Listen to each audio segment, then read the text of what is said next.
What's going on, everybody? Welcome to the last edition of the Sunday Call-In Show for this season. We are switching over to the POS on Saturday after the Georgia Bulldogs host UT Martin, but we want to do one last send-off here on the Sunday Call-In Show. I'm Paul Meharry, joined, as always, by Jason Butt. Ben Choppy Bachman will be with us in a few. And, as we do every time, we want to know where you're watching us from. Put it in the YouTube comments. Let us know. We'll shout you out on the screen. And Jason, as always, right? We want their questions. Yep. That keeps the show going. That's the goal, man. That's the goal. We're trying to get through 1 hour here, folks. The last week's show was amazing. It was awesome. But we'll try to top it for you guys. We'll try. We already got Rhett Womack in here saying, "Go Dogs." What's going on, Rhett? How are you? I see you, Eddie. I'll get to you in just a second, my man. Jason, how was your weekend?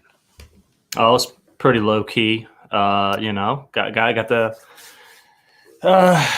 catch up on some things that, the day-to-day life you miss out on during the week. But you know what? We're here and we're ready, and we got 1 week or less than 1 week till Georgia football kicks back off. Well, we had some week 0 action yesterday. Mm-hmm. We'll get into that a little bit. Touch on how USC is going to just dominate college football. Well, that's what everybody's saying on online right now.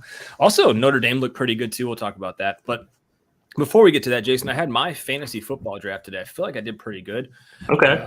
So when Travis Kelce round 1 came back around to Garrett Wilson and Chris Olave, so feel pretty. So you're all about the RB0 approach. Yeah, well, I didn't want to go. I didn't RB. want to go RB0. It just worked out that way. We ended up getting Stevenson and then Justin Fields. So I mean, we feel all right. Okay. We feel okay. I like Ramondre, man. I think he's gonna go nuts this year. So I think you got if that's your running back, I think you're set. Yeah, I mean, the team looks okay, So let's bring in old Eddie from the A, and we're not talking Atlanta. We're talking Ackworth. Eddie, what's up, man? Can't hear you, Eddie. You got your settings messed up. I'll remove you and come back in. Eddie's got a new mic. He asked what mic to get. He's got a little blue Yeti, so we'll get him in. Blue Yeti. No, you got the black Yeti. It's black, but it's blue. Yeah, like the brand. Yeah, it's the blue. Yeah, it's just black. Speaking of tomato, week 0, Jason. I'm gonna be honest with you, man. It wasn't fun. Is it ever though? I mean, I feel like sometimes it is. I feel like sometimes it is. It was not fun, man. So you had USC versus San Jose State, which we couldn't watch unless you had the Pac-12 network, which I don't think any of us do. Do you have that, Jason? Were you able to watch the game? I don't have it. You know what? I don't know. I haven't checked. I wasn't interested in that game, to be honest. And then I saw that San Jose State put up 28 or whatever it was, and so it's kind of like, okay, well, USC has the same whatever, not great defense. Yeah, yet so again. It was 21-14 at the half. And that intrigued me, but it was late, so I went to sleep, and I woke up to a 56-28 victory for USC. Over under for that game was 66 for those counting at home, so they went well above that. Every other game, to my knowledge, went under, Jason. So we talked about that with Eddie. Let me try to get him back on. Yeah. I think that's big with the clock change this year. Right. I think, early in the year, I think these first couple weeks as Vegas adjusts, I think smart thing to do is to hit these unders. I did have a buddy this weekend who he hit the under in Notre Dame, obviously barely.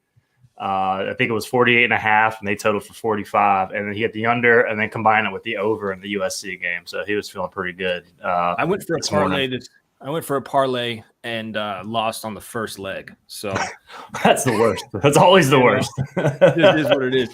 Hey, Eddie, I see you. You look great. Your microphone on the StreamYard is muted, though. It shows right there that it's muted. See if you can unmute it on the app itself, because I can't unmute you. You have to unmute it yourself.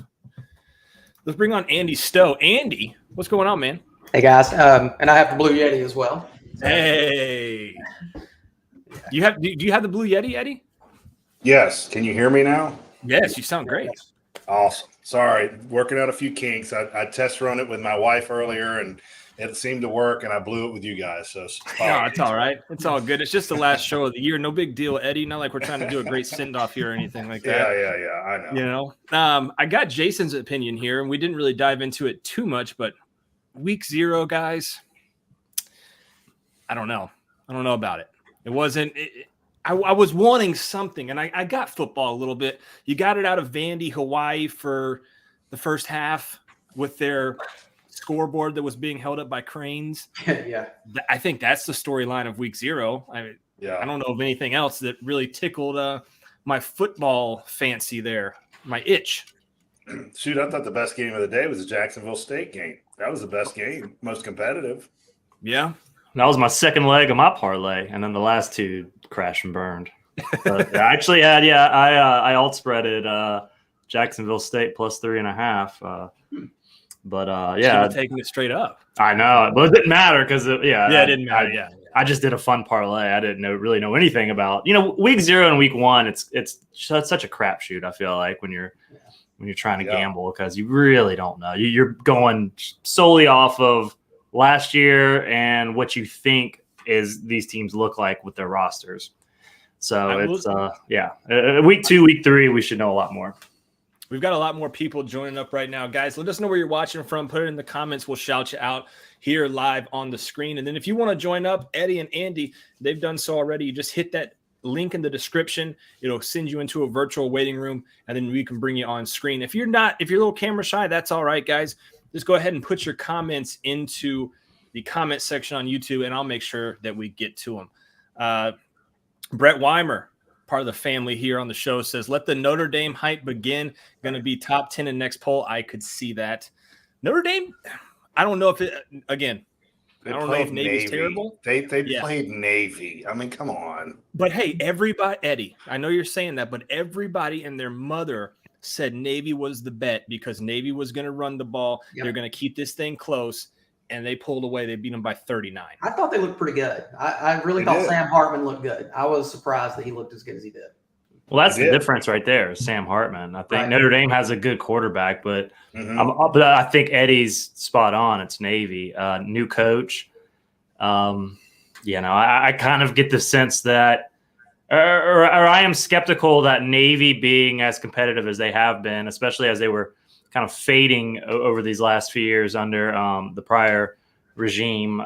Maybe this is kind of the end of that. Now that they finally switched coaches and are running the same system, and I think didn't they hire one of his assistants? He was an assistant off of there. Yeah, I don't. A lot of nepotism in the triple option. You don't go far from it. No, so I think you kind of got you got the old 1990s version of Navy, the pre-Ken. I'm not going to butcher his last name. Years. Ken In. Ken In. You're getting the going back to before he took over. So I guess Paul Johnson was Georgia Southern, and then I think that's where Ken was there, and then went to. He was with them. Yeah. Okay, so that whole tree, I think that's gonna fade off, and you're probably you're getting an inflated Notre Dame win is the roundabout thing that I'm trying to say. But they did what they were supposed to do, right? I mean, of course. I think that's what it is. Hartman, like I said, they got a quarterback, but Hartman looked good. I mean, really regardless of opponent, he looked good. Why did he not go to Alabama though? Like, why did he? Because didn't he have the offer to go to Bama? I believe so. I don't know. I don't know if he did or not. I would think that he did, considering what's going on there. But maybe he didn't want to go play for Saban. Maybe he's a Catholic. He's got Catholic blood in him, and he wanted to go represent. Hey, don't discount it. You could be right. You could be possibly. Right. Yeah, that's the first thing you thought of. That's just funny. I mean, don't you have to be Catholic to play for them? Don't you? No. No, you don't have to be. No. You don't have to be. I think it's frowned upon if you're not. You're probably second or third string. You don't get to start if you're not. Rudy was Jewish, wasn't he? Rudy's a fake person, isn't he? Rudy is very much real. I don't know if he was. I'm just saying that. Foster Moss says, what's up, guys? Evening, Paul, JB, Andy, and Eddie from the A. What's going on, Foster? I see your comment, Willie Graham. I'm going to get to in a second. LS says USC defense was comic relief. It would have been awesome, LS, if I could have watched the game. Did you guys get to watch the game? I did.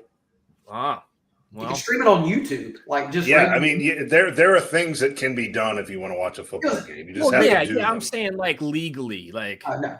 No. Mine was legal, Paul. I paid for it. I don't know how, but it showed up, and I watched it on the. But what's your? Do you have network. YouTube TV? Is that what that is? yeah. How'd you get it?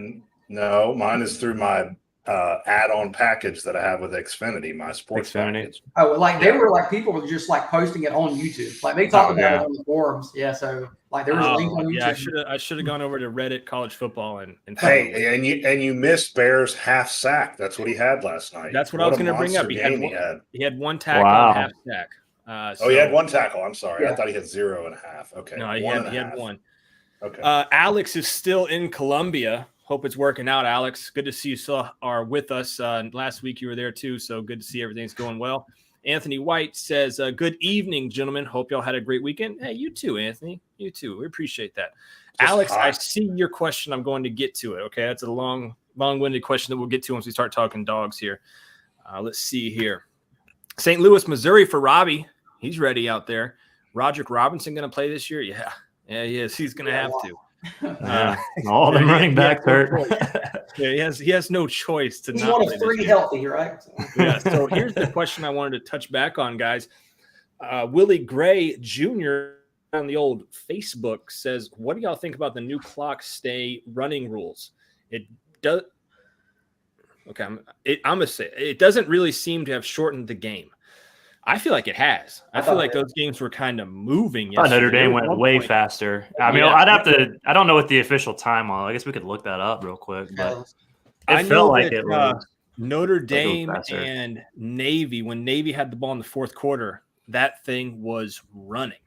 Oh yeah, well yeah. When Navy had their actual drive, the only drive they had all game, and you just like all of a sudden looked up and were like, oh, it's 4 minutes left in the game. That's exactly what time I looked at it too. I was like, oh my god, 4 minutes. Wow. That and then I watched. Why do we want to speed? Ohio and Why do we want to speed these games up though? That drives me crazy.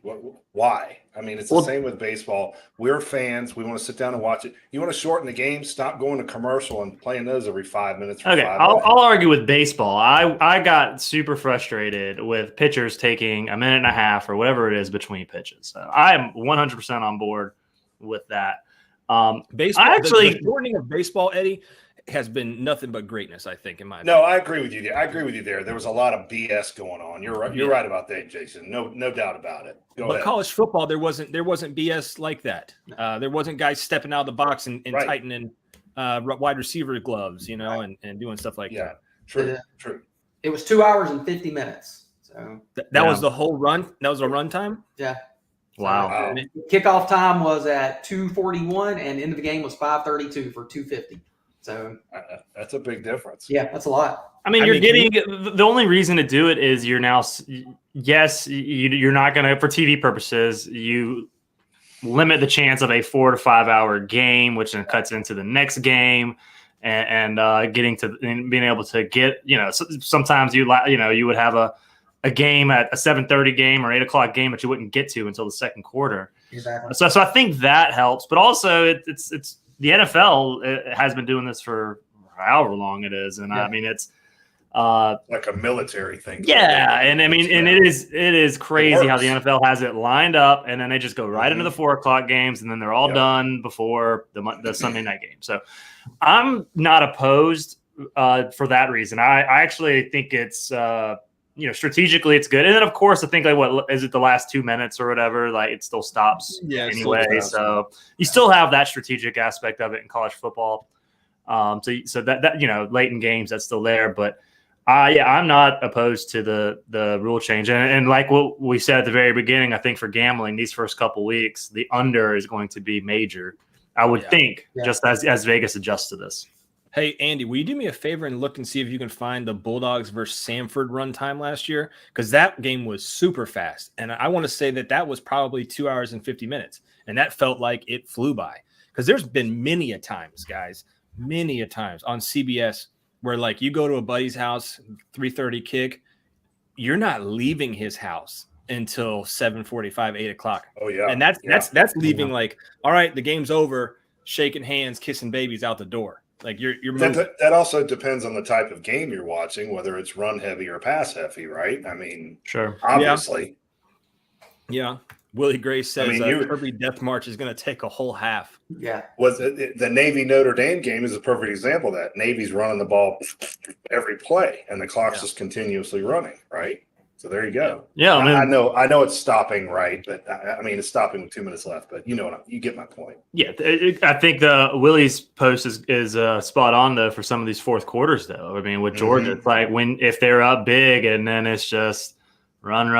You're getting out. Your Saturday's free. I mean, I don't mind that at all.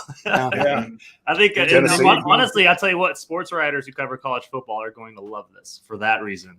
Yeah, there's been many a game that I've sat at a press box or like waited for the POS to start, and I'm like, this game is over, dude. This game has been over. Can we please just stop this madness?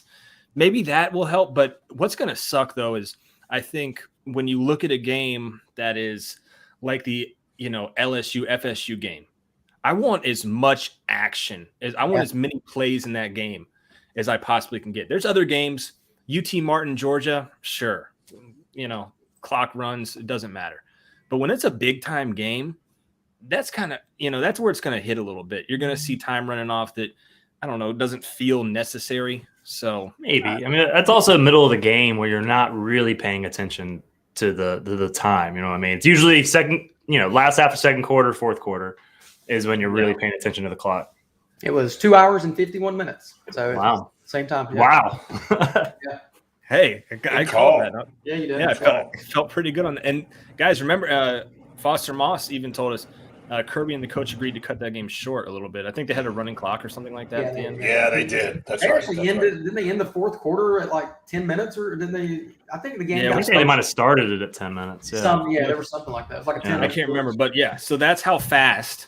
And that was with a game cut short. That's how fast that Notre Dame Navy game went. Again, we had a team running the triple option, so that maybe skews that number a little bit, right, guys? That's true. Yeah. Any other games on this week 0 slate that you guys watched? Well, the USC game, it did reinforce that I think I will win the Heisman pick with Caleb Williams. Their defense is so bad. They're going to have crazy numbers, man. I think Caleb Williams will go 400, 350, 400 a game because their defense is horrible. Like if they lose 2 to 3 times, though, I don't know if they'll. Yeah, no, I'm with you on that, but I mean, I think he might hit 5,000 yards this year, and they're just going to be. The defenses are so bad. So you were right, Jason, when you said the Pac-12 is dead and it's a horrible conference.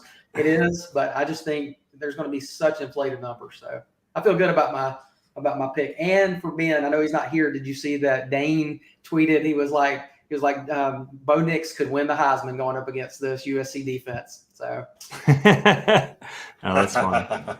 No, I did watch a little Ohio San Diego State. That game. Oh yeah, I did too. Actually, the game was cool until the starting quarterback for Ohio just got absolutely obliterated in the first quarter and got taken out of the game. They put the backup in. He threw 3 picks. That was the first leg of my parlay that lost. So that was the third leg. I had Ohio. I had Ohio outright. That. Yeah, so that's why I was checking in. They said Vandy was supposed to stomp Hawaii. Hawaii was supposed to be one of the worst 5 teams in the league, and they won by 7 points. Yeah, so my fourth leg was Vandy covering, and but I was already dead. But yeah, that surprised me. Maybe Vegas was onto something because I didn't bet it, but I think the over-under was 3.5 wins for Vandy. And you look at Vandy's schedule and you're like, they got 4 or 5 wins easy, I felt like. Maybe they get an upset here and there, something like that, like, against Missouri or something like that. But maybe not. Well, Vandy beat Hawaii last year 63-10. Right. I mean, like, there's no way Hawaii got that much better in games. I mean, in Nashville too. And how many people were there? Did y'all see this? I mean, I know the stadium's crazy, but even the stands that were open, it was empty. So, well, I mean, the like I said, the thing of week 0 for me was the hanging billboard from Cranes. Yeah. Did they not? Were they expected to complete that renovation? No. No, so they knew. No, they knew all along it wasn't going to happen. Yeah. Okay, I just wanted to make sure that wasn't because that's pretty bad if it was. But hanging a scoreboard there is I like it. Willie Gray, I think, is talking about that Jaden McGowan kid, the wide receiver. For that kid's a stud. Yeah. There's always one kid over there that can play. Let's see here. Jason Ray says, can you blame them for not going to see Vandy? Hey, you got to come out week 0, though, for your team. You know, Alex Waller says maybe Gators can beat Vandy this year. Damn. By the way, that's a good thing for Alex to say there, because I wanted to say it's only 4 days to go till Florida's 0-1. Yes, 4 days, guys. So my friend who's a Florida fan who I actually saw him this weekend, and he's going out for the game, and he already placed a bet on Utah to cover. Oh man, no kidding. He was like, yeah, we're gonna get what is the spread, Jason? 6.5. It's 6.5 right now in favor of Utah.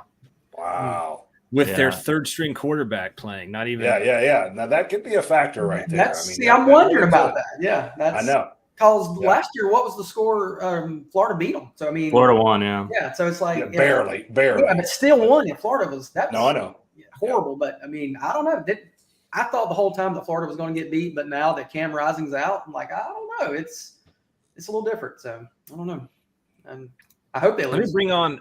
You guys haven't met him yet, but he is the newcomer to UGAsports.com. This is old Lance McCurley. Lance. What's up, Paul? Can you hear me? Yeah, man, I can hear you just you guys. Yeah, good. Hold on, can you hear me now? Yeah, I can still hear you. Good. Good. How are you guys doing?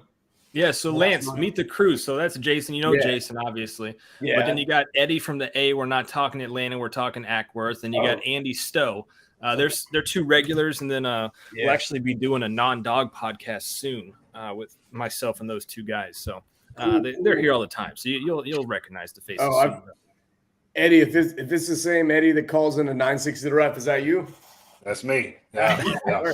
I've heard you many mornings. I'm good friends with Logan. Oh yeah. Okay. Yeah. Looking great. Absolutely.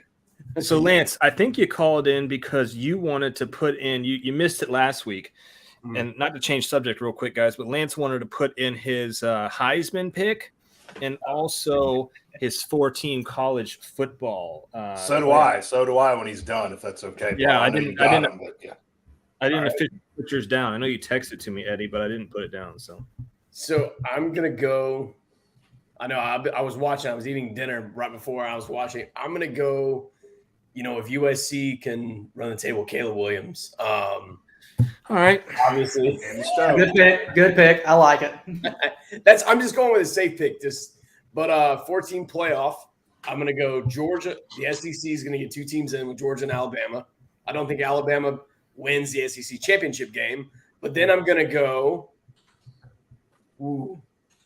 I'm going to go Michigan, and then I'm going to go Oregon. Oregon to win the Pac-12 in kind of its last year, kind of run the table, beat USC out, beat Utah, and have the first Pac-12 team in since believe it was 2016 in Washington. Yeah.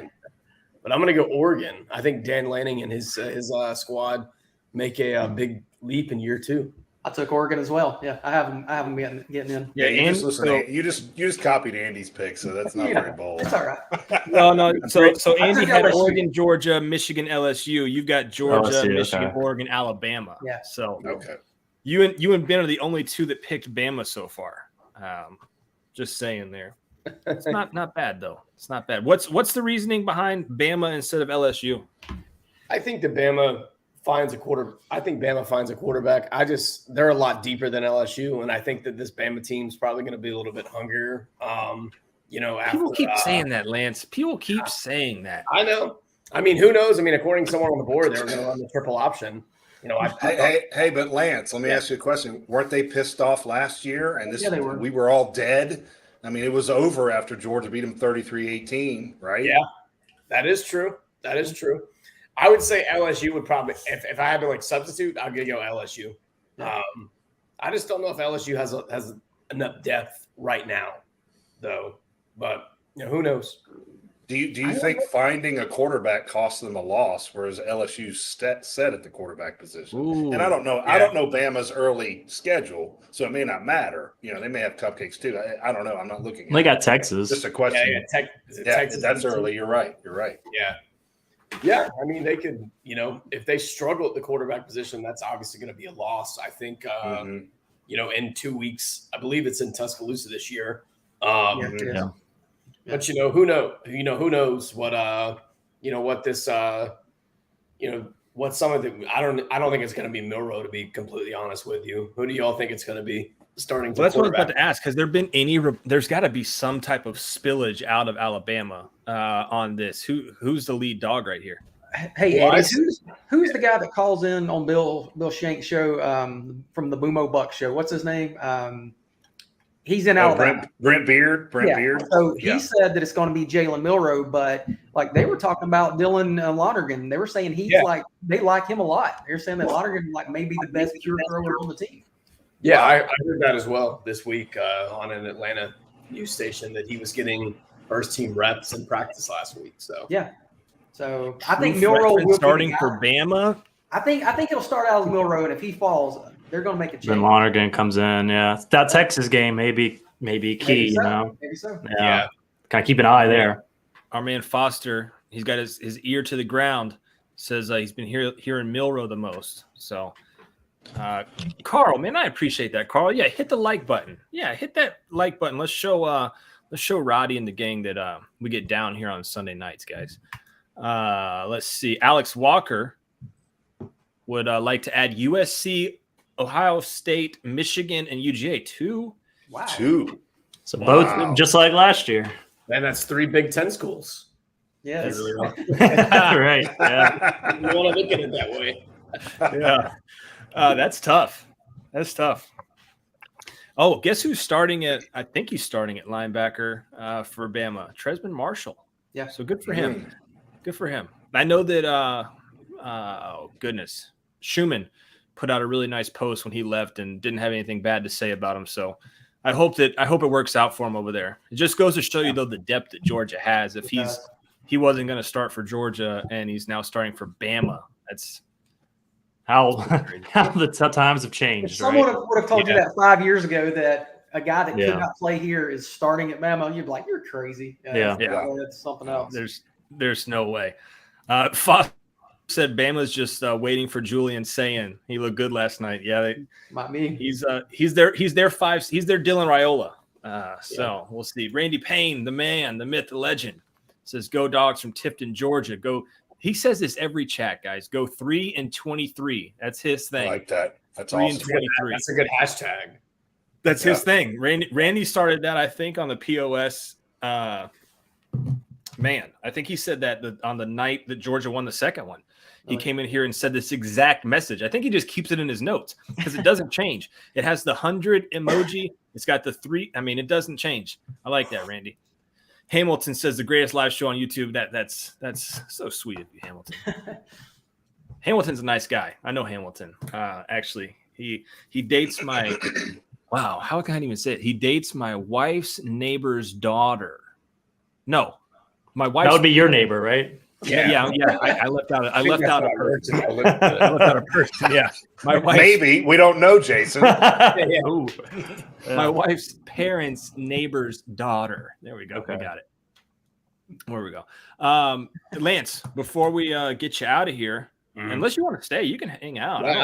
I'm free as long as my power doesn't go out. It's about to storm here in Athens for. We're gonna switch our attention to some of the questions over here in the chat. So, guys, if you have questions, hey, can I throw mine out, Paul, before you do that? Oh yeah, my bad, Eddie. Yeah, I wrote you down too. I need your 4. I need your 4. Well, can I do my Heisman first? My Heisman. Sure, Eddie. It's your show, baby. You do you. No. I thought we were going in order. Yeah, you take your Heisman. Take your Heisman. Michael Penix. Okay. Ooh, you know what? I really wanted to go there, Eddie. I debated it so I'm not mad at it. I just don't think he's got the rushing yards. He had close to the same amount of yards as Caleb Williams last year, just not as many touchdowns. Look, if you're going Penix, though, I'm assuming. You know what assuming does? It makes an ass out of you and me. Washington's in your Final Four. Got to be. You got it. Yeah. UGA, obviously, Washington. And I'm not picking a team from the West because I think they annihilate each other this year. I think Texas A&M, LSU, and Bama beat each other up, and they don't make it. So I'm not picking a team from the West this year. And I'm taking Ohio State. I think Ohio State beats that demon, and they beat Michigan, and they get in the Final if Ryan Four. Day wants to keep his job, I think. And I'm basing this next pick on Mason Smith being out next week, and that makes a difference. I'm picking FSU. You're taking FSU over LSU next week. Yeah, and I think they make the Final Four because of that. How about, before we go to UT Martin, because I do want to get there, guys, how about LSU saying, hey, we tried our damnedest to find a week 0 opponent. That is so. I love the honesty, dude. So I mean, awesome. Yeah, we tried. We pay a school millions of dollars to come get their ass beaten Death Valley in week 0, so we could have Mason Smith play against FSU. They tried. Hey, I like the honesty. That's awesome. That's yeah. I'm here for it. Yeah. I mean, I guess they thought it was going to leak out. So they were like, hey, we got to get ahead of this. Somebody's going to leak this, that we tried to get a week 0 opponent. Let's just go out and be, forthcoming and be like, hey, we want Mason Smith. And for what it's worth, I don't even know what they got him for, a recruiting violation. I didn't look too much into it.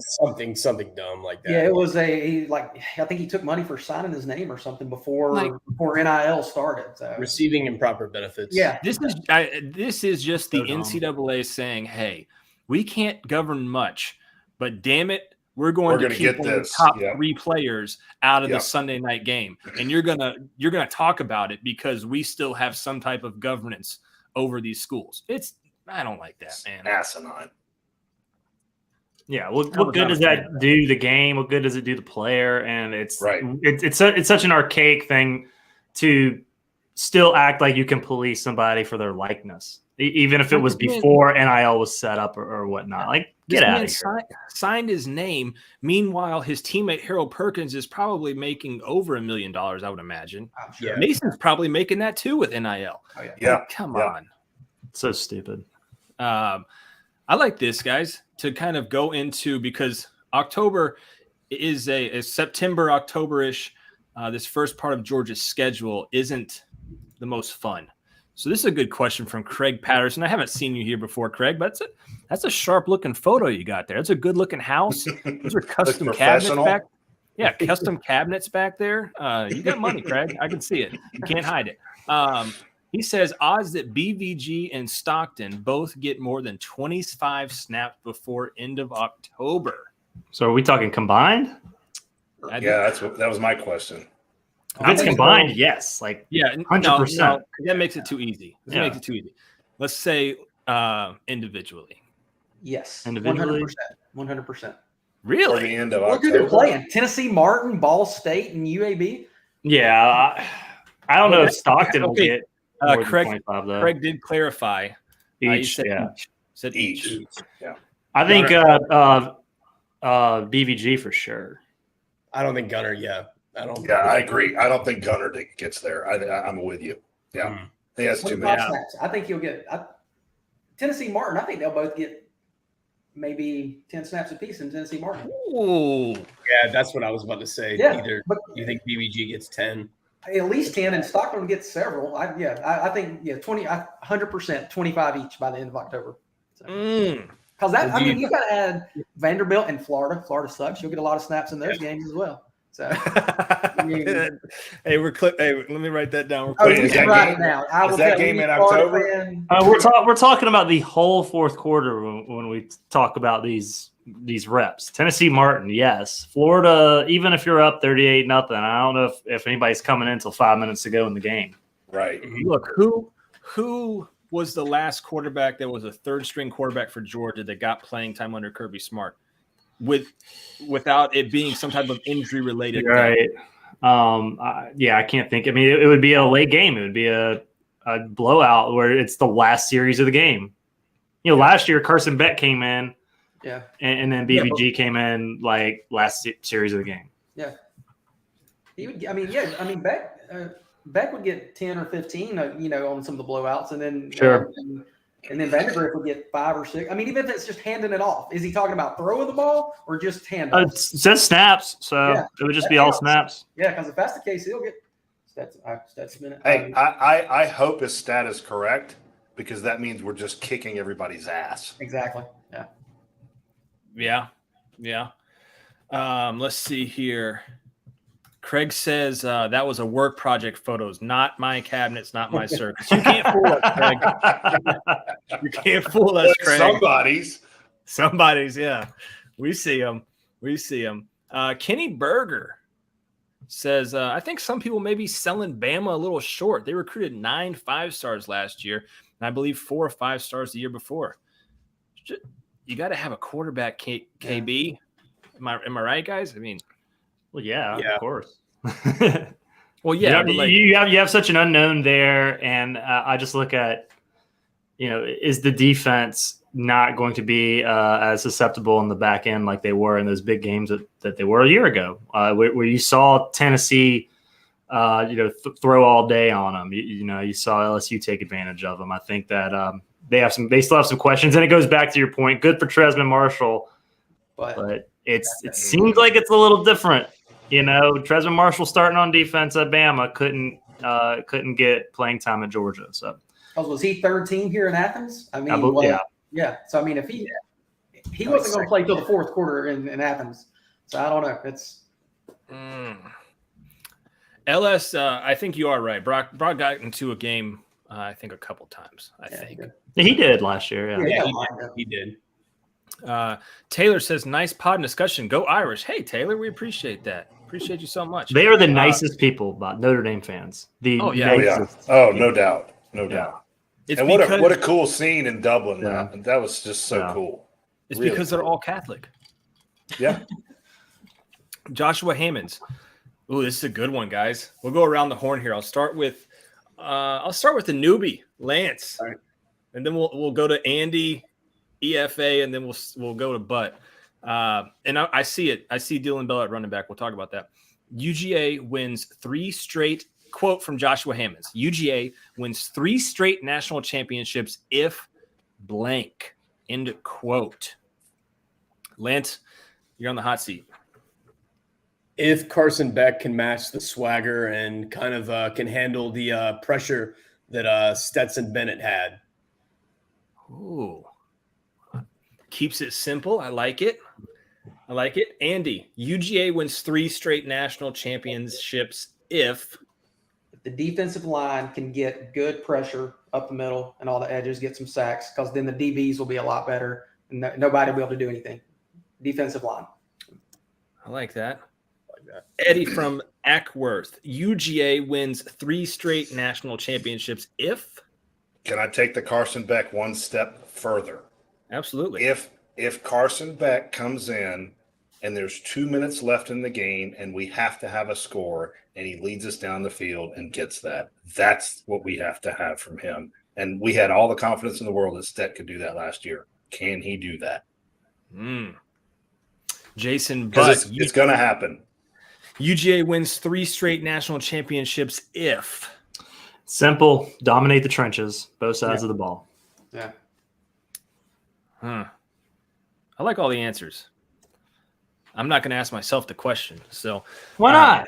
No, I'm just they'll answer it. I'm just kidding. So yeah, UGA wins 3 straight national championships if. I think I'm going with Lance and Eddie because there's really only one position that is different this year. Yes, you lost guys to the draft, but quarterback is such an essential position, and I think it all kind of falls, and I don't want to put the pressure on him. Carson Beck, I think it falls on Carson Beck. If he's able to go out there, like Eddie said, because there's going to be, and I've said this to some buddies of mine, looking at Georgia's schedule, there's just not a tough opponent until you get to Tennessee. And that's a long time to play where you're not fully – I'm not going to say not fully tested because, hell, Missouri might give Georgia a game again or Kentucky. But if you're just going through the motions, right, there's not that big of a test for him until late in the year. We might not see if he's got that, that moxie kind of – I don't want to say – The one that I've actually been looking at more, and I really wasn't paying much attention to it earlier, and I kind of dismissed it, I think, on a previous show, but you start really looking at the schedule now that season's here and it's Ole Miss just because that offense, Lane Kiffin's familiarity with Kirby Smart, the overlap in that whole coaching tree. That could be a game where Ole Miss puts up some points, and all of a sudden that's the first test where Carson Beck they should be able to go against that Ole Miss defense, but it could end up being, at least for 3 quarters, a shootout going back and forth, and see up for the challenge in that game. And that game is sandwiched in between Missouri and Tennessee, so Correct. It could be a physical game versus Missouri, and then sort of peek into Tennessee. So yeah, you're right. Oh, I like that. Oh, none of us mentioned this, guys. Can I ask Jason a question real quick? Jason, and Sure. your trenches thing, was that more of a I don't know if they can do it or they're going to dominate kind of thing? Is there going to? Yeah, okay. No. Going to. But it's like if they don't, they're not. More so offensive line, I think they're fine. Yeah. Defensive line, a little bit of a question, maybe. But honestly, it's just because we've seen such dominance when it comes to Jalen Carter and the other guys that have come through the program in recent years. Right. Can they still play almost to that level? And I think if that's the case, they're fine. Yeah. But it's a lot of new guys breaking in there, so we'll have to see. A lot of hype. Well, real quick before I go to that, what about the new OC? None of us said anything about Bobo. No concerns there. 0. None. I got to ask, right? I got to ask what the people want. Nazir Stackhouse, good player in my eyes. They've moved him up into that almost not going to say Jalen Carter level, but he's getting like first teams. Am I I don't want to say he's not good, but do you see Andy? You see what I'm saying? I'm with you because he hasn't actually shown. You see Jalen Carter and you say that guy is the best player on the field. You look at Stackhouse, you think he's good, but he's not right. And I'm with you. That's why I say if we don't have that pressure right there in the center, and that's why I don't know if we do. So I think if we end up with that guy, I don't think there's anything they can do. So. But look, we might just be overlooking him because obviously some these coaches see something in him, putting him first team. Phil still has him ranked like maybe the top defensive tackle draft eligible or top 5. It was something. I had the book. It's upstairs though. We'll just look at Jordan Davis, Devontae Wyatt, Jalen Carter. I mean, just is it one of those things? They're just hey. I think we see those guys and we see Nazir Stackhouse and we're like, well, he's not those. Those guys are like once a generation. Right. Type guys on a once-a-generation defense. Yeah. But I don't think we're going to be stronger there right in the nose guard up the middle. We're going to be stronger on the edges this year. That's exactly what's going to happen. Yeah, and I think it's going to make the up the middle better. So, yeah, you're right. Yeah. Over-under sacks for the team. I mean. Brett says, hey, man, he's been overshadowed by Jordan Davis and Jalen Carter. I'm not throwing any shade at Nazir because obviously there's something I just haven't seen. I just haven't seen. Well, I don't think any of us have seen it because of what he said. There's a lot of other guys that have gotten the playing time.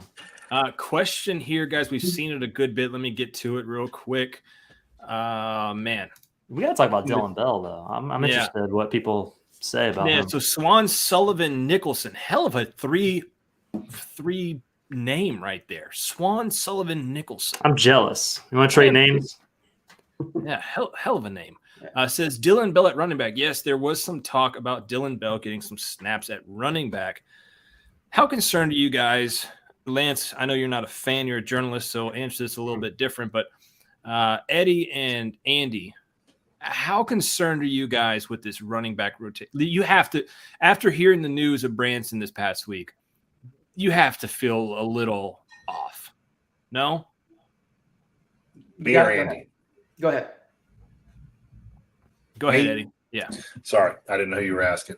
Well, I feel terrible for Branson Robinson because I want to see Branson Robinson play. I mean, he's going to be the stud this year, and we were all looking forward to it after we did, especially in the national championship game.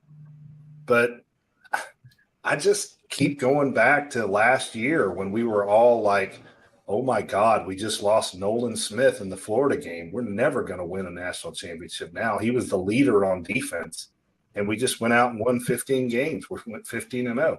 Kirby just seems to find a way to find guys to plug in, and we're so deep. And we don't know what we have in Roderick Robinson. But I told you guys Roderick was my pick. He's going to be the freshman impact player, and I'm sticking by that. He's even bigger now. But we don't Cash, we haven't seen Andrew Paul either. So exactly, we don't know what Andrew Paul. But I'm telling you right now, Cash Jones is going to be the next Lad McConkey. He's going to bust onto the scene. We're all going to be like, "Oh my God, this kid is unbelievable." He's going to be that guy. And by the way, I think Jason Butt could get 3 yards behind this line. No offense. I don't know, man. I'd be lucky to get a half a yard per carry. But I would say if I can get a half a yard per carry, that says a lot about this offensive that's line. the point. Where number 1 and number 2 may be the best line in the country. So it just, I'm just, I hate it for the kid. That's what I hate, and I wanted to see him. I'm just not concerned, Paul. It just doesn't concern me. Any concern over there in the Stowe household? Not really. My concern is if someone else gets hurt, but as long as no one else gets hurt, I think they're fine. And I think you start getting some people back. But yeah, as long as no one else goes down, no, I'm not concerned at all. I think, like I said, like Eddie was saying, I don't know, the whole Mark Richt thing, we were so worried about everything. And now Kirby just. Well, if one guy went down for Mark Richt's team, you're like, oh, well, there goes the season. There goes the season season. goes down, you're like, there it is. Yeah, and it did. That's what would happen. I mean, they could not sustain injuries. And now it's like, oh, well, Nolan Smith's killing it right now in the pros. I mean, they're raving about that guy, and he went down, still won the national championship. So unless another guy gets hurt, I'm not concerned. From the journalist side, Lance, before I bring on the professor of useless knowledge, I got a kick out of him. I see him backstage. Lance, from a journalist standpoint, there should Georgia fans be worried here with the addition of Dylan Bell practicing a little bit at running back? Because he did it in high school. And then you lose Branson Robinson, who I thought was going to really have a breakout year. So me too. Yeah, I think obviously the loss of Branson is huge, just because whoever mentioned a second ago. I mean, he just showed so much promise last year, especially against Auburn, and then again in the national championship game. But I'm kind of agree with Andy. Like, unless another one kind of falls, I think that the running back room at Georgia is definitely talented. And it's not as deep as it has been, when you look at like 2014, when you had, Chubb Michelle behind, Gurley and Marshall. But there's just a lot of questions right now, just with, how Andrew Paul is going to do, how Roderick Robinson. I agree with Eddie. I think that Roderick Robinson is going to be a damn good player in this offense. And I think that he, like, maybe midseason, it depends on, how healthy Kendall Milton, but I think that he may be the lead back by like midseason. So I don't think that there's like a lot to worry about right now. I mean, is Dejon Edwards fully healthy? I'm assuming. I saw him at practice the other day practicing, but I thought. I hope so. You would hope so. I haven't. Yeah. But I mean, bring in the professor here, the PhD, the man, the myth, the legend. He says, "Look, guys. Faith, family, football. That's all I need. That's all I need." I mean, that's a pretty good start, right? Yeah, that's about all you need. What about this running back room, Doc? I mean, I've been asked about it a couple times this week, and my answer was kind of like, "Meh." I mean, it's not good, and like Eddie said, it stinks for the kid because the potential was there. I think he was their most explosive running back. Like, he's the guy out of the room, but that would take it 50 plus potentially. But look at last year, like Milton and McIntosh. I think the McIntosh run against Ohio State was like the longest run of the year, 40-something yards. Like, it's not like you're depending upon those guys to go get you 60 or 70. And your best players are outside anyway. Right. Like Ladd, Lovett, Bowers. Like, that's where you're going to be explosive. It's just, hey, use the offensive line. Yards before contact going to matter a little bit more. You make sure that you have some level of consistency from just the running back standpoint and getting what is there. Not just don't give up don't give up the football. Don't, take something that should be 5 yards and turn it into 2. But the other part, like the part that really concerns me is at any point of it is now if you start having to play Andrew Paul and Cash Jones consistently, then how does that impact the passing game and the passing game just calling? about to ask you that, the pass protection. Because now Georgia doesn't use their running backs as much as like some of the least in the Power 5 in terms of true pass pro. But, does it impact the play calling? Hey, do I do something different because I want to stay out of 3rd and 8? Like, if 2nd and 9 call is different because of I don't want to have to protect on 3rd and 9, so I'm going to run the ball on 2nd and 9 kind of thing. Like that's the only thing that kind of creep into that. But other than that, no, it's just not too worried. One more goes down, Brent, you're going to worry. Yeah. You got to. I mean, as long as Kendall or Dejan plays, because like even if you look at the previous 3 or 4 years, it's been 2 guys, like mainly. Like there's 4 play, but in terms of the attempts, like for example, Branson Robinson last year had, I think it was 68 attempts, and that's the most of any 3rd back in like the Kirby era. So maybe not so much to worry about as long as Milton can stay healthy. You know? Like as long as one of Dejan or Milton is healthy and can get be the 15 to 20 touch guy, I'm not too overly concerned. Well, Brent, what about your Heisman? Let me get you down here. I need your Heisman, and I need 4 college playoff teams. The Heisman one, that's the hard one. I mean, it's easy. It's going to be easy to go with Caleb Williams again because he's going to put up ridiculous numbers, and they're going to have to score. Right. Please don't. But that's why I went with him. I'm going to go with my 4th playoff team, and I'm going to go just as a long shot, Mr. Jordan Travis from FSU, just to have as a. Just because of I think he's going to have like the rushing plus the throwing kind of statistics. It's like a stereo from last week. It's exactly what I said. It just goes to show, Brent, that I know a little bit about football. I'm really bad at picking stuff. I will say that. Brent, you didn't have to say that. You didn't. You didn't. Just rolled with it. Hey, I did predict that Stetson would be a Heisman finalist last year, so I did have that one right.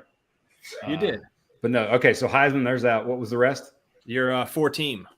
Okay, so just thinking more and more about this season, it has a 2017 feel to me. I have a goldfish brain. You're going to have to remind me of what 2017 was. Oh, come on, man. That was Kirby's 2nd year. Georgia. Second, should I say 2nd and 26? I probably shouldn't say 2nd and 26. All right, my bad. Come on, Paul. I mean, good Lord. But not in the way you think, because I think this year will end how last year began. And that much like in 2017, when the master still beat the mentor, I think 2023 is master Kirby beating mentor Dan Lanning in the national championship game. I think your 4 is Georgia, Michigan, Oregon, and then FSU. And Michigan for the 3rd straight year gets beat in the semis. Wait a minute. Desmond Howard tells us Michigan is winning it all again. So I trust me. I don't listen to Des. And the Joe Moore Award again, right? Like all that's fine, but no, I it's one of those things where I think Dan Lanning's going to be really good, and you're really good in year 2. And so, I think somebody has to come out of that conference because they're all going to be too good. Now, granted, they might sort of cannibalize themselves, but I think somebody comes out of that conference and just looks at it. Now, the interesting one is, and I know Dane and I have talked about this, but Notre Dame is the potential because of who they play. And if they win 2 of those 3 games, no matter who it is. Yeah, they showed that schedule last night, and I was like, damn, if they, like you said, 2 out of 3, they get out of here, 1 loss. Like it's going to be between them and a conference champ, a 12-1 conference champ for the 4th spot. And they're going to have wins over potentially Ohio State and USC if they win the home games. If they win those, I don't know, man. I feel like they might be a lock if that's the case. Yeah, they go to Clemson. They go to Clemson. So I mean, yeah, they got to go to Clemson. I mean, if you come out from all 3 of those, absolutely, you're in. Yeah. Well, if they go undefeated, it doesn't matter.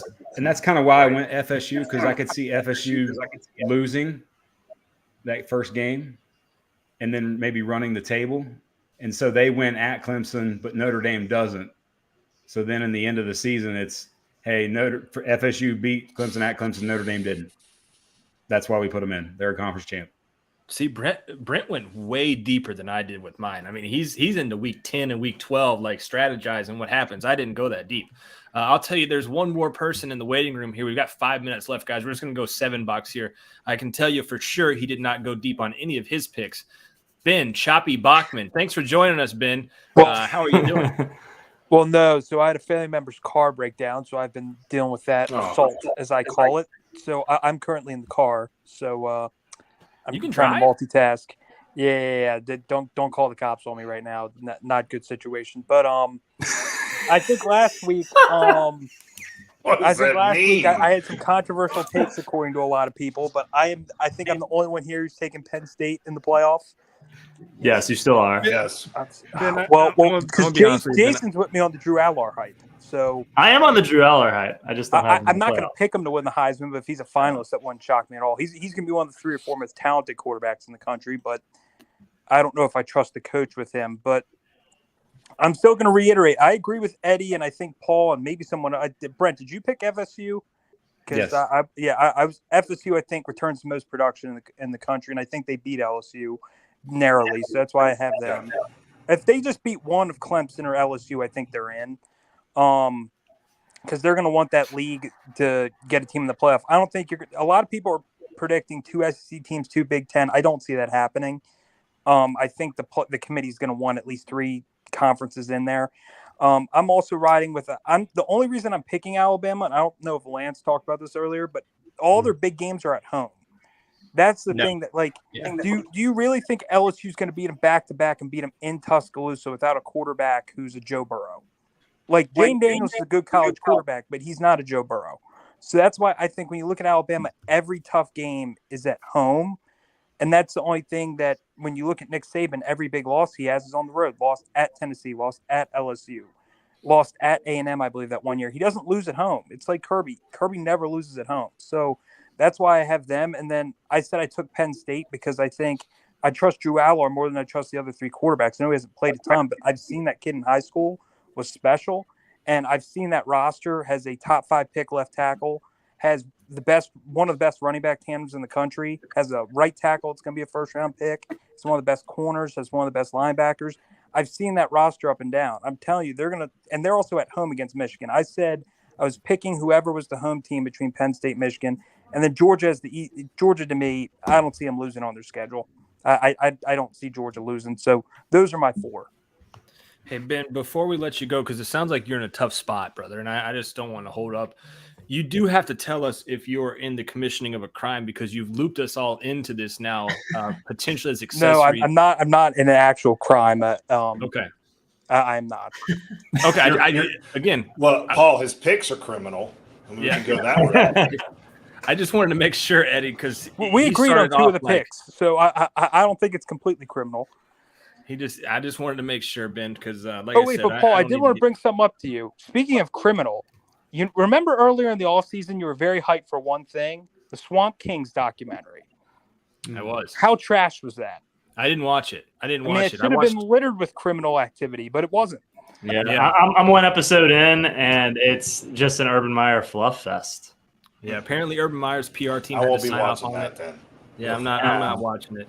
What I will tell you guys to go watch, though, is on HBO, the BS High. Oh, yeah. I want to see that. I need to see that. Yeah. That dude right there is a character. So you watched it? I've watched like clips of it, and I've started the first episode, but I've seen the clip. I'm into the first half of it. That guy is – you're being nice. That guy is a con artist. Wow. Dude, he straight up sits there in front of the camera. And he's like, look, guys, I did what I wanted to happen. And his eyes like keep getting bigger. He's like, because you guys are talking to me now. It's like, what the hell? That's crazy. Yeah. I want to see that. Not a very fun place to be. And he kept telling kids to like take out PPE loans to pay for this fake school. Yeah, dude. This is a must watch. Yeah. Didn't they play IMG? Yeah, they did. On TV. That was what unraveled everything, right? Yeah, that's right. That's right. All right, Ben. We'll see you, bud. Or not. Don't say bye. Whatever. It's cool. Hey, he's Brent committing crimes. Huh? He's committing crimes. I mean, give him a break. Dude, when he said that, I was like, look, man, I have to make sure that we're all safe. I got to watch out for my boys here. Brent and Lance, I appreciate you guys joining the craziness of the Sunday call-in show. Hope we'll see you next weekend on the POS show for sure. On a Saturday now. Yeah, it's on Saturday. We're switching up, baby. Get my Sundays back. Film Don't Lie on Sunday now. Yeah, Film Don't Lie will be on Sunday now. So, is that live? Film Don't. We might do at least one live. I know we usually try to do one live. I gotta find a night for the non-dog podcast from me, Andy, and Eddie. So I didn't know that was live or not. So maybe we'll do it Friday. Whatever. Just real quick before Brent gets off, the Film Don't Lie is just the best. Y'all are so good. I love that so much. I've learned more about football and watching those than anything I've watched. Thank you so much for that. It's great. Appreciate it. Looking forward to doing it again. Do you get paid for that, Eddie? Oh, it was free. I was wondering if Brent had like slipped you some money. No. Okay. All right. Cool. Yeah. Hype him up some more. We'll see you, Brent. Lance, we'll see you too, my man. Appreciate it. Thank you for having me. Foster says, can I join the cat? Foster, you've been around for freaking 3-4 years, man. Yes, you can. The link's in the description. What are you talking about? Can you join the cat? Man. Yeah, come on, dude. LS. Now everybody's buying into the damn Film Don't Lie. True. Film Don't Lie is great from LS. No, it's an awesome series. Brent Rollins is like the smartest guy alive. I know now. Whoa! Wow! Come on, guys. He can break down film like he's good. Hey, you know what? Why don't you ask him if he wants to do the non-dog podcast? He's the greatest. I mean, never mind. I don't know what I'm saying. Why don't you do it with him instead? I'm sure he's got a free night. Just screw me, huh? All right, well. After he's smartest man alive. Hey, can I make a suggestion, Paul? Shouldn't you call it PGOS? Because POS has another meaning, and it doesn't. No, that's sound why we very did good. it. That's the whole point. Yeah. Really? It's a joke. Really? Yeah. Yeah, it's a joke. Okay, I didn't know that. I did not know that. Okay. It's the play on it just being a total, crap. Okay. Okay. Especially when Anthony comes on, right? Yeah. Yeah, I get dude. it. Okay. I get it. I get it. Yeah. I look forward to that. Ben's commenting. Everybody click on Ben's profile so you can see what he's watching on his YouTube. Click on that. He said Paul is the worst. Make sure to click on that and see what he's subscribed to. I wouldn't do it around your family. UT Martin Sky Hawks. Before we get out of here, guys, I guess a cool thing about them is that was a weird is. Yes, it was. Their quarterback is a former Georgia State quarterback, Cornelius Brown. A couple years ago, he was the starter there. He's going to be starting for UT Martin. I looked up the rest of their team. They've got a pretty good defensive end. He had 8 sacks last year. And then they went, let's see, 1, 2, 3, 4, 5, 6, 7. Is that right? 7-4 last year. There are 4 losses. Missouri State 35-30, Boise State 30-7. Tennessee put a smack into them, but Tennessee also gave up 24 points, 65-24, and they lost to Kennesaw State 44-27.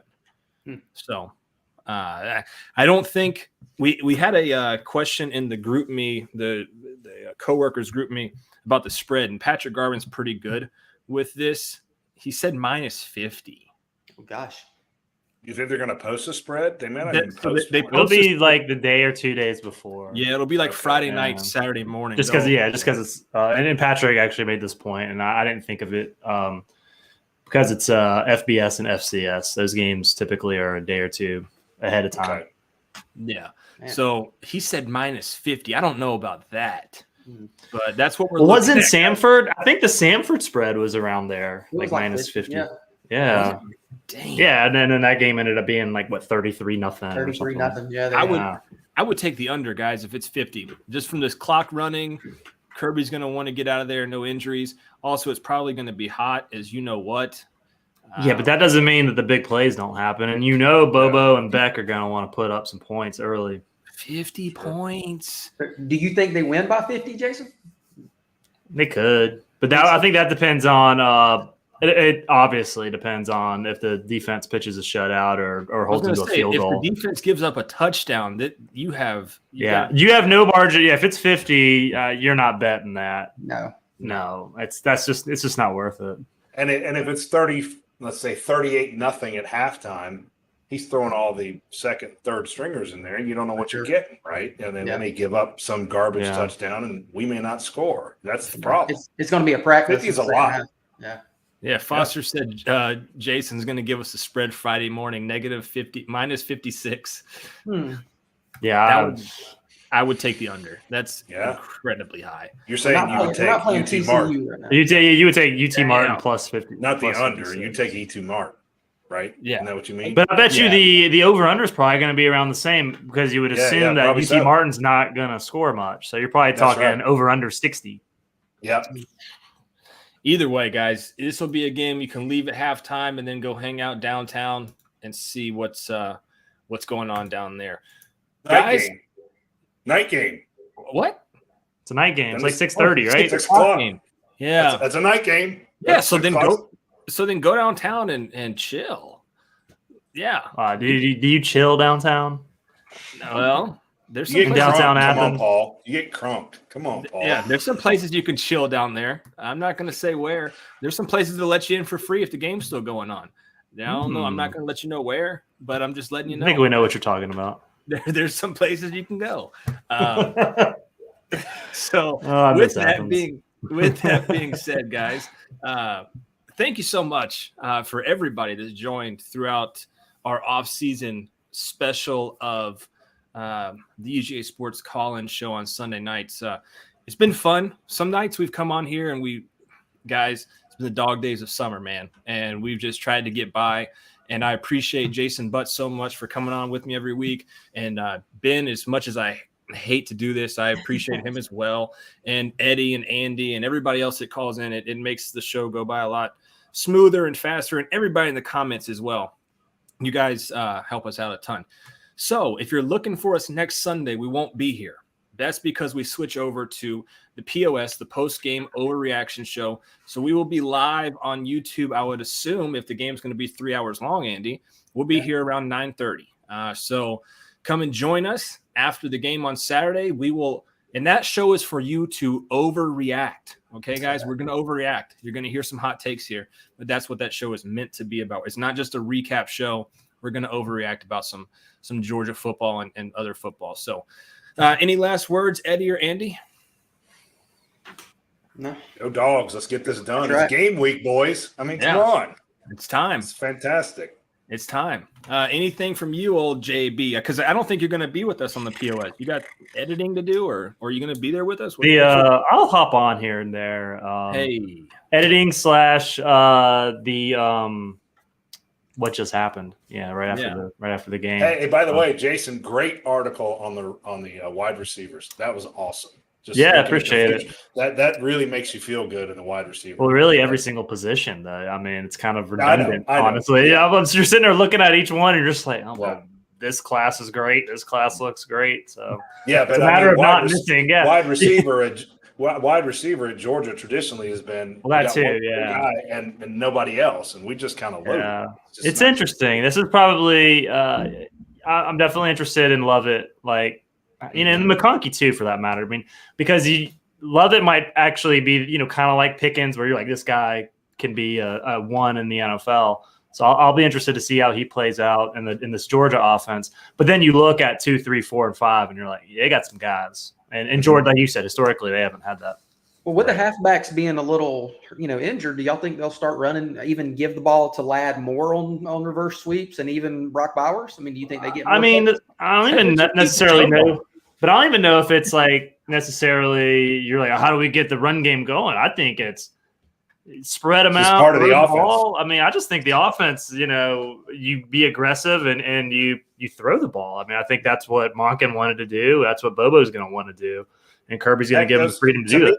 Those quick screens where they dump them out really quick. Those are running plays. That's a running play. Yeah. So, I mean, but all that said, I mean, they're going to use their weapons the best they feel like they can. And so, I mean, I fully expect this passing attack to be aggressive. I don't think there's going to be any. We got to, enforce the run and establish the run. It's a new day and age. And Kirby, when Kirby realized after those first couple of years that he had to catch up, he did. And I think that there's a lot of credit that should go with him for noticing that.